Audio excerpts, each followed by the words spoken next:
नमस्कार। कभी सोचा है कि सच और झूठ के बीच की वो बारीक सी लाइन कैसे पहचानी जाए? ये सिर्फ एक हुनर नहीं है, ये तो एक कला है। एक ऐसी कला जिसकी जरूरत हमें शायद हर रोज पड़ती है। तो आज हम इसी कला को समझेंगे, चाणक्य की सदियों पुरानी बुद्धिमत्ता के साथ, कि कैसे शब्दों से परे जाकर हकीकत को पकड़ा जा सकता है। तो चलिए यहीं से शुरू करते हैं। चाणक्य नीति का ये जो मूल सिद्धांत है ना, यही हमारी आज की पूरी बातचीत की नींव है कि दिमाग दिमाग तो बड़ी आसानी से झूठ कर सकता है, पर हमारा शरीर वो उसे छिपा नहीं पाता। तो सवाल ये है कि ये देखने और परखने का हुनर असल में काम कैसे करता है? देखिए, ये कोई जादू टोना नहीं है, बल्कि एक ऐसा हुनर है जिसे कोई भी सीख सकता है। चलिए, इसे एक छोटी सी कहानी से समझते हैं। कहानी शुरू होती है महान गुरु चाणक्य और उनके शिष्य सम्राट चंद्रगुप्त के साथ। अब चंद्रगुप्त अपने गुरु के पास आते हैं, लेकिन उनके चेहरे पर ना एक अजीब सी बेचैनी है। चाणक्य ने पूछा, क्या बात है? तो चंद्रगुप्त ने जवाब दिया, कुछ नहीं गुरुदेव, बस युद्ध की तैयारियों में लगा हुआ था। लेकिन चाणक्य की नजरें तेज थीं। उन्होंने कहानी में पहली दरार देख ली, चंद्रगुप्त की मुस्कान। वो मुस्कान सिर्फ होठों पर थी, उनकी आंखों तक पहुंच ही नहीं रही थी। मतलब एक ऐसी भावना जो उनकी आंखों की सच्चाई से बिल्कुल मेल नहीं खा रही थी। और फिर एक और चीज थी, दूसरा संकेत। वो था चंद्रगुप्त की आवाज में। उनकी आवाज में ना एक हल्की सी, बहुत ही हल्की सी कंपी थी। ये उनके अंदर चल रहे तनाव का एक साफ सबूत था। और बस इन्हीं दो संकेतों से पूरी बात साफ हो गई। सिर्फ 2 मिनट के अंदर शरीर और आवाज को देखकर चाणक्य ने उस सच को बाहर निकाल लिया, जिसे चंद्रगुप्त के शब्द छिपाने की कोशिश कर रहे थे। असल में उन्होंने एक गुप्त बैठक की थी। तो यहाँ सबसे जरूरी बात यह है कि चाणक्य का ये तरीका कोई तुक्का नहीं था। ये एक पूरा सिस्टम है जो अवलोकन के 7 शक्तिशाली नियमों पर बना है। तो ये 7 नियम है क्या? चलिए एक एक करके देखते हैं कि ये पूरा ढांचा काम कैसे करता है। हम शुरुआत करेंगे सबसे साफ दिखने वाले संकेतों से, यानी हमारे शरीर के हाव भाव और हमारी भावनाओं से जुड़े सुराग। इस स्लाइड में देखिए, सच और झूठ का फर्क एकदम साफ दिखता है।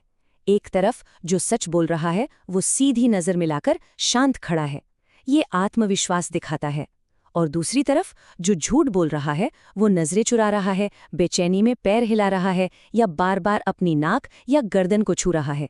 ये सब अंदर की घबराहट के संकेत हैं। शरीर के बाद बारी आती है आवाज की।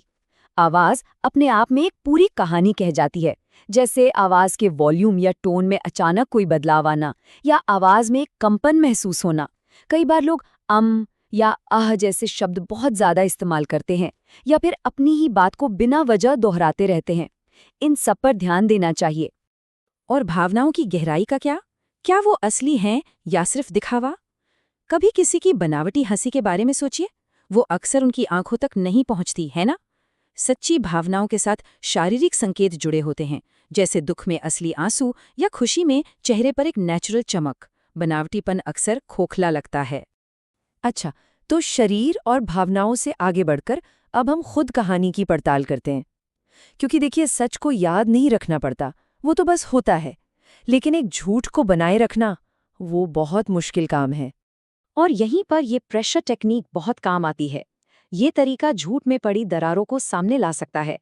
एक झूठ बोलने वाले को अपना झूठ याद रखना पड़ता है, जबकि एक सच्चा इंसान सिर्फ घटना को याद करता है। अगर आप एक ही सवाल को थोड़ा अलग तरीके से पूछें, तो कहानी में बदलाव या हिचकिचाहट साफ नजर आ सकती है। और ये बात बहुत दिलचस्प है। झूठ बोलने वाले लोग अक्सर अपनी कहानी में गैर जरूरी मसालेदार डिटेल्स जोड़ देते हैं। उन्हें लगता है कि इससे उनकी कहानी ज्यादा सच्ची लगेगी, पर असल में ये सिर्फ मुख्य झूठ से ध्यान भटकाने की एक कोशिश होती है। लेकिन तब क्या होता है जब संकेत बहुत ही बारीक हों, जिन्हें पकड़ना आसान न हो? चलिए एक ऐसी कहानी देखते हैं जो इन छोटे छोटे संकेतों को नजरअंदाज करने के नतीजों को दिखाती है। धर्मदत्त नाम के एक व्यापारी की कहानी हमें सिखाती है कि सच को हमेशा के लिए नहीं छिपाया जा सकता। वो गांव में सबसे शुद्ध घी बेचने के लिए मशहूर था, लेकिन लालच ने उसे बेईमानी के रास्ते पर डाल दिया। उसकी मिलावट का पर्दाफाश तब हुआ जब एक साधु ने उसके घी को जलाकर देखा और उससे निकला सिर्फ काला धुआं और बदबू। और बस एक पल में सालों की कमाई हुई इज्जत मिट्टी में मिल गई। तो इस कहानी से सबसे बड़ा सबक ये है कि जागरूकता ही पूरे समाज को धोखे से बचाती है। जब लोग देखना और समझना बंद कर देते हैं, तभी बेईमानी को पनपने का मौका मिलता है। लेकिन वो सवाल अब भी वही हैं। अगर कोई साफ संकेत ना हो तब क्या? ना कामती आवाज, ना नजरें चुराना। और यही सवाल हमें चाणक्य के आखिरी और शायद सबसे शक्तिशाली नियम की ओर ले जाता है। वो नियम है अपनी अंतरात्मा पर, अपनी गट फीलिंग पर भरोसा करना। चाणक्य हमें उस अंदरूनी आवाज पर यकीन करना सिखाते हैं, वो एहसास कि कुछ तो गड़बड़ है। हमारा अवचेतन मन अक्सर उन बहुत ही छोटे संकेतों को पकड़ लेता है जिन्हें हमारा सचेत मन शायद नजरअंदाज कर देता है। लेकिन इससे पहले कि हम इस बातचीत को खत्म करें, चाणक्य इन सभी नियमों को इस्तेमाल करने पर एक बहुत बहुत जरूरी चेतावनी देते हैं। ये समझना बहुत जरूरी है कि हम जल्दबाजी में किसी नतीजे पर ना पहुंचें, क्योंकि कई बार धोखे के संकेत जैसी लगने वाली चीजें कुछ और भी हो सकती हैं। जैसे हो सकता है कोई आमतौर पर ही घबराया हुआ हो या थका हुआ हो, या फिर उसे सबके सामने बोलने में डर लगता हो। इसका मतलब ये नहीं कि वो झूठ बोल रहा है। और यही असली सीख है। ये सिर्फ झूठ पकड़ने के बारे में नहीं है, बल्कि अपनी हर बातचीत में एक गहरी और सचेत जागरूकता लाने के बारे में है। तो अब सवाल ये उठता है कि जब ये सारे साधन हमारे पास हैं, तो दुनिया को इस अलग नज़र से देखने पर आखिर हमें क्या नज़र आएगा?